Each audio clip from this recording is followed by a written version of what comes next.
walang lokong na yun. Nakakasakit yun. Nakakasakit yun talaga yun natin. Another day, another mini vlog na naman tayo for today's video, and a day in my life na isang rakiterang biriterang pilingera, Asia's Remix. Kasabay nga ni Haring Araw sa pagputok ang pag-alis namin pa Siniluan, Laguna. May family outing kasi ang aming pamilya sa side ng nanay ko. Minsan nga lang to at once in a year lang naman, kaya naman wag natin palagpasin ang pagkakataon. Maaga nga kaming umalis, medyo na late pa nga niyan kasi nagluto pa nga si Habibi ng aming babaunin. Nakakatuwa at ang sarap sa pakaramdam na salubungin ng Haring Araw. Napakaganda nga ng panahon dito sa Lipa at nandito na nga kami sa Calauan, Laguna that time at tinan nyo naman at napakaganda at napakaaliwalas ng daan. At fast forward maya nga ay nandito na rin kami at nakarating na rin kami dito sa Santa Cruz, Laguna.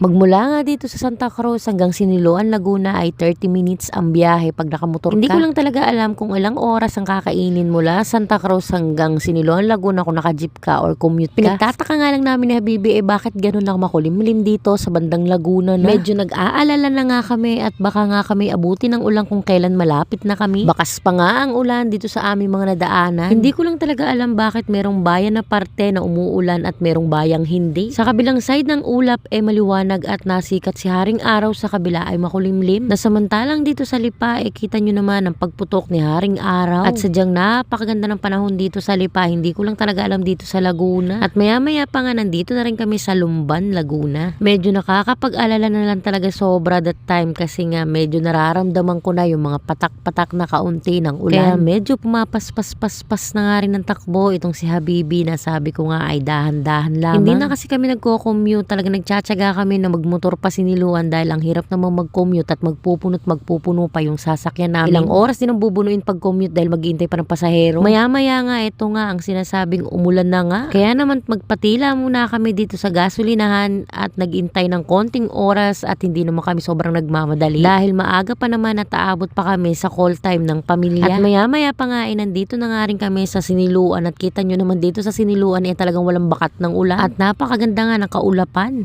Sa may bandang Lumban Paite nga lang ang malakas talaga bumuhos ang ulan. Ito talagang lugar na to yung tanawin na hindi ka mananawang balik-balikan. Ang bayan ng Siniluan, Laguna mga karimix kung hindi nyo na itatanong, yan ang bayan ng aking sinimulan. Yung kahit medyo malayo sa kabihasnan ng Siniluan, Laguna pero hindi nagpapahuli sa kung anong meron sa syudad. Alam na alam nga yan ng mga kababayan kong Siniluenyo. Maliit na bayan nga lang mga karimix ang Siniluan, Laguna pero hindi yan nagpapahuli sa lahat ng uso na kung anong meron sa syudad ay meron na rin dito sa Siniluan, Laguna. At maya pa nga ito nga, nandito na nga kami malapit sa bahay ng lola ko. At kung saan doon din ang meet up ng lahat ng pamilya. Yung nagutom nga yung Junakis mo, kusa na siyang pumasok sa McDo kahit wala pa kami sa loob. Kaya naman feel ko ang gutom niya, kaya pinakain na muna namin siya dito sa McDo. Maya pa nga, dito na nga at magkakasama na nga kami ng buong pamilya dito sa jeep. At sila Habibi nga na may mga motor ay sumusunod na lamang sa aming jeep na sinasakyan. Take note mga karimix, kulang pa po kami sa lagay na to. Hindi pa nga kompleto pero punong-puno na nga ang jeep. Mga tita, tito, mga pinsanin, pamangkin yan. Kami-kami nga ang magkakasama. Mula nga sa Siniluan, Laguna hanggang Matalatala, hindi naman sobrang kalayuan at ito nga yung Waning Enteng Resort na aming inakupahan. Meron nga sila ditong pang-private pool talaga na kayo lamang ang magkakasama at meron din silang pang-public pool. At yun lang muna for today's video mga karimix. See you sa part 2 ng aking vlog. Maraming salamat!